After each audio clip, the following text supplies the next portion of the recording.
سیدنا عمر فاروق رضی اللہ عنہ خلیفہ وقت۔ حضرت عمر فاروق رضی اللہ عنہ اپنی عادت کے مطابق رات کو مدینہ منورہ کا گشت کر رہے تھے اور لوگ معمول کے مطابق سو رہے تھے، لیکن خلیفہ وقت ان کی مشکلات جاننے کے لیے، ان کی مدد کے لیے جاگتے پھر رہے تھے۔ وہ ایک دن مدینہ سے گزرے، میدان کے کنارے ایک خیمہ لگا ہوا تھا۔ انہوں نے خیمے کے اندر رونے کی آواز سنی تو اسی طرف چلنے لگے۔ خیمے کے دروازے پر ایک آدمی بیٹھا ہوا تھا۔ حضرت عمر فاروق رضی اللہ عنہ نے اس کو سلام کیا اور پوچھا کہ وہ کون ہے۔ اس شخص نے کہا کہ وہ دیہی علاقے کا رہنے والا ہے اور اس شہر میں اجنبی ہے۔ اس نے بتایا کہ وہ امیر المؤمنین سے ملنا چاہتا ہے تاکہ ان سے کچھ امداد حاصل کر سکے۔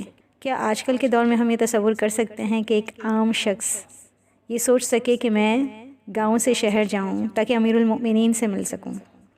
خیر، اب حضرت عمر فاروق رضی اللہ عنہ نے عورت کے بارے میں پوچھا جو اس وقت کرب سے کراہ رہی تھی، تکلیف کی آواز آ رہی تھی اس کی۔ پوچھا کہ وہ عورت کون ہے اور کیوں اتنے کرب میں ہے، کیوں اتنا کراہ رہی ہے؟ اس شخص کو غصہ آ گیا۔ اس کو کیا معلوم تھا کہ وہ امیر المؤمنین سے بات کر رہا ہے۔ کہنے لگا، اے اللہ کے بندے، اپنی راہ لے، جس بات سے تجھے کوئی غرض نہیں اس کے بارے میں کیوں سوال کرتا ہے؟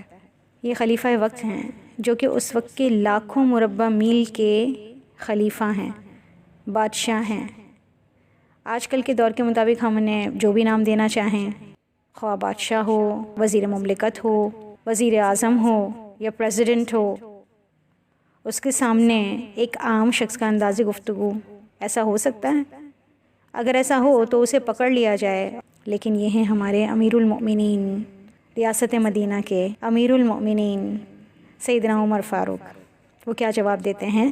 جواب میں حضرت عمر فاروق رضی اللہ عنہ نے بڑی محبت اور پیار سے اسے کہا کہ اجنبی، بتاؤ تمہارا مسئلہ کیا ہے، اگر ہو سکا تو میں تمہاری مدد کر دوں گا۔ اس نے کہا، کیا بتاؤں، دراصل میری بیوی کے ہاں ولادت کا وقت قریب ہے اور اس کے پاس کوئی عورت نہیں جو اس کی اس حالت میں مدد کرے، اس وجہ سے وہ کراہ رہی ہے، اس وجہ سے وہ تڑپ رہی ہے۔ حضرت عمر فاروق رضی اللہ عنہ فوراً اپنے گھر کی طرف دوڑے اور اپنی بیوی ام کلثوم رضی اللہ عنہ کو جگایا۔ یہ ام کلثوم وہی ہیں جو حضرت علی کی بیٹی ہیں، پیارے رسول صلی اللہ علیہ وسلم کی نواسی ہیں اور حضرت فاطمہ کی بیٹی ہیں۔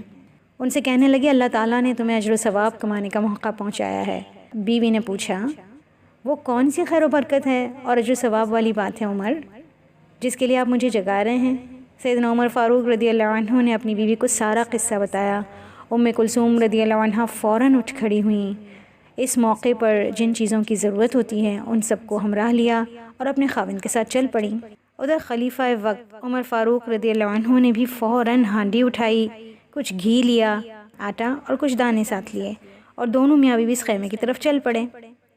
ام کلثوم رضی اللہ عنہ خیمہ کے اندر چلی گئیں اور داعیہ کے فرائض سر انجام دینے لگیں۔ یہ ہیں فرسٹ لیڈی اس وقت کی۔ آج کی جو فرسٹ لیڈی ہوتی ہے، وزیر مملکت یا پریزیڈنٹ یا بادشاہ کی بیوی، کیا اس کے بارے میں تصور کیا جا سکتا ہے کہ وہ آدھی رات کو اٹھ کر ایک عام اجنبی شخص کی جو کہ اس کی رعایا ہو، اس کی مدد کرنے جائے؟ لیکن یہ تو وہی کر سکتے ہیں جس کے دل میں اللہ کا خوف، اللہ کی محبت ہو، ان کو یہ احساس ہو کہ اپنی رعایا کا جواب دینا ہے اللہ کے پاس جا کر۔ خیمے سے باہر امیر المؤمنین نے اس دیہاتی شخص کے ساتھ مل کر کھانا پکانا شروع کیا۔ آگ جلانے کے لیے وہ پھونکے مار رہے ہیں۔ خلیفہ وقت کھانا پکا رہے ہیں اور آگ جلانے کے لیے پھونکے مار رہے ہیں کہ ادھر اس عورت کے ہاں ولادت ہو گئی۔ ام کلثوم نے خیمے سے آواز دی، اے امیر المؤمنین، اپنے دوست کو خوشخبری دے دیجئے کہ اللہ تعالیٰ نے آپ کو بیٹے سے نوازا ہے۔ اس دیہاتی نے جیسے ہی الفاظ سنے تو حیران رہ گیا کہ یہ امیر المؤمنین ہے جو اس کے ساتھ کھانا پکا رہے ہیں، جو آگ جلانے کے لیے پھونکے مار رہے ہیں، اور ادھر اس دیہاتی کی بیوی حیران و پریشان ہے، ہکا بکا ہے کہ جو عورت داعیہ کے فرائض سر انجام دے رہی ہے وہ امیر المؤمنین کے اہلیہ محترمہ اور حضرت علی رضی اللہ عنہ کی بیٹی، فاطمہ کی بیٹی اور اللہ کے رسول صلی اللہ علیہ وسلم کی نواسی ہیں۔ یہ تھی ایک جھلک ہمارے عظیم اسلاف کی، ہمارے عظیم خلیفہ وقت کی، ہمارے عظیم ریاست مدینہ کے خلیفہ کی۔ ایسی بے شمار مثالیں ہیں جو ہماری نظروں سے اوجھل ہیں۔ یا پھر ہم خود ہی غفلت کا شکار ہیں اور جان بوجھ کر اندھے بہرے اور گونگے بنے ہوئے ہیں اور تکبر کی چادر اوڑے ہوئے ہیں۔